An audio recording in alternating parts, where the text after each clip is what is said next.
Now, you mentioned Nigel Farage. Look, he seems to be doing exceptionally well over there. You can tell, even from afar, that the momentum is really, really with reform. But now we've got this new Ipsos poll revealing that more people are favourable to Nigel Farage than other UK political leaders. He is the only leader actually making gains, while Keir Starmer's popularity, no surprises, as you can see there, has dropped.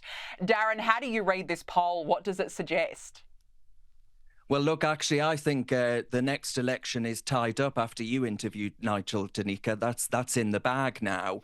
I think, actually, what it suggests is what we've been saying in Britain for many years, many of us on the right of British politics, is that actually he's the only political figure in Britain who does genuinely connect with people. Boris Johnson had that, and then he gave it up on a mad dash for net zero and mass migration of a kind we've never seen in this country before.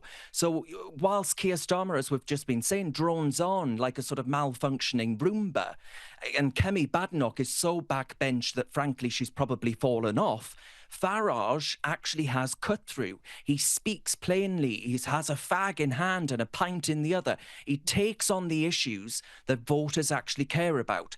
Immigration, and crucially, not treating the public like idiots, arguing that net zero, as we heard today in Britain, net zero can reduce your bills when actually the opposite can be felt in all of our pockets. So I'm not surprised that Starmer's numbers are dropping like a hot potato, and that actually he's trying to copy Farage now at every twist and turn, with even some of his backbenchers accusing him of being too Farageist. Well, I think the political landscape is changing.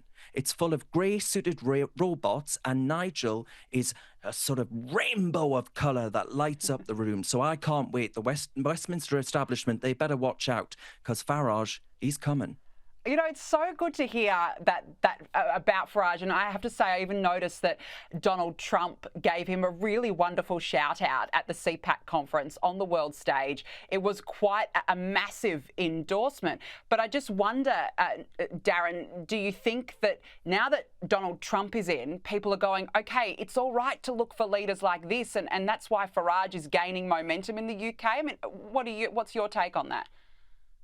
That's a really good bit of analysis, actually. I think you're probably right. I think in the way in which Donald Trump has managed to bring about some significant wins across cultural areas, but as well as economic ones, with a whole slew of companies making significant announcements of further investment in the United States, people are seeing that peace through strength is something that Donald Trump seems to be able to bring about, and we're seeing that with Ukraine and all the rest of it. But that power of and strength and determination for the nation state, people are crying out for that, because we feel utterly powerless in our lives right now, because the Labour Party seem far more intent about talking about Palestine than they do actually about talking about Preston in Britain. You know, this is the kind of, I think, a globalist approach that takes its eye firmly off the ball. Yeah, and I feel like that's also happening in Australia too. It's so sad to see, but yeah, all the power to Nigel Farage. I just think he's just wonderful. Now, Darren, look out, because Big Brother is watching. UK Labor is developing a secret artificial intelligence tool to troll through social media looking for, quote, concerning posts that it deems problematic so it can take action. Darren, for goodness sake, what's going on, and why is Labor so dead set on controlling every aspect of its citizens' lives? Oh, it's chilling. It is. It's absolutely chilling. They say that this is about keeping the public safe, but I don't think it is. I think it's about keeping the public silent, because Labour have an obsession with controlling the narrative, and we saw a slew of people being jailed last year over riots when young girls were murdered in our country. This is Orwellian, and I know that's an overused trite cliche, but they really are not content with policing speech, that they actually seek to automate the process. And don't think for a second, right, that there are British citizens whose data is off limits, that they'll be safe.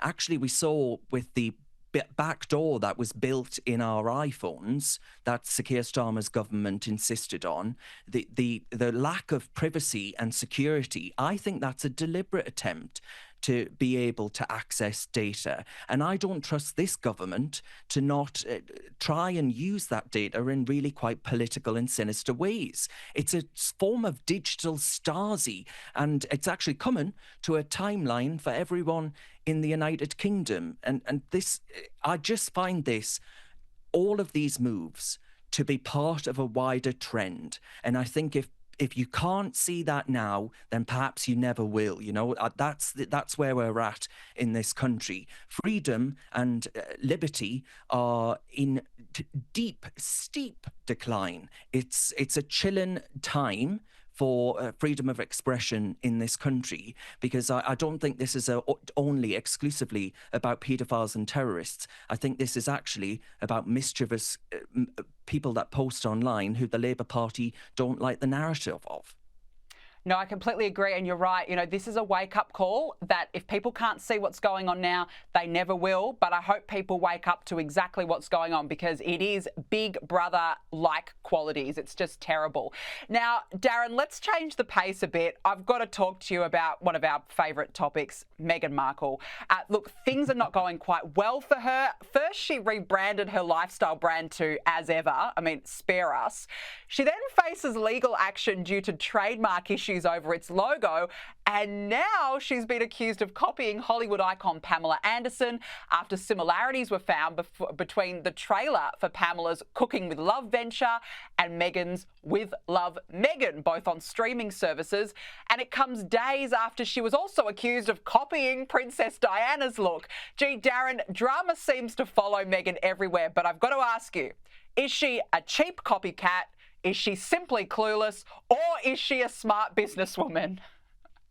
Oh, I don't think she's a smart businesswoman. In fact, I think every investment that anyone has ever given her, whether it be Spotify, Netflix, or whatever else, it hasn't worked out very well for them. You know, originality and Meghan Markle, they go together a bit like Prince Harry and some stream of independent thought. You know, you mentioned it there, that she gives a lifestyle brand the most uninspired name imaginable, and it's after she was trying to flog this expensive jam with a name that sounds like a cheap perfume from a dollar store. You know, I just find that actually the unoriginality and the sales pitch, what was in this jam, Prince Harry's tears about his white guilt, I mean, give over. I've heard it all now.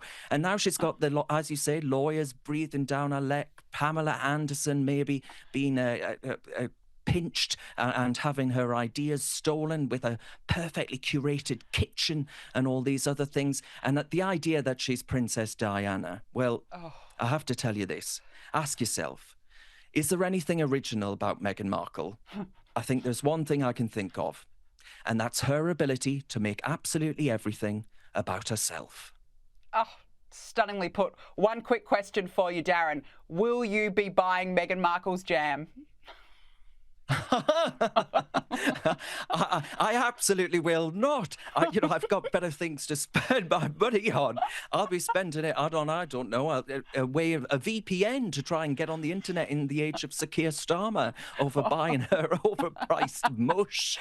Oh, you've got much better priorities than Meghan Markle. Good to hear. Darren Grimes, it is always a pleasure to speak with you. Thank you very much for joining me on the show this evening. Always a pleasure. Thank you.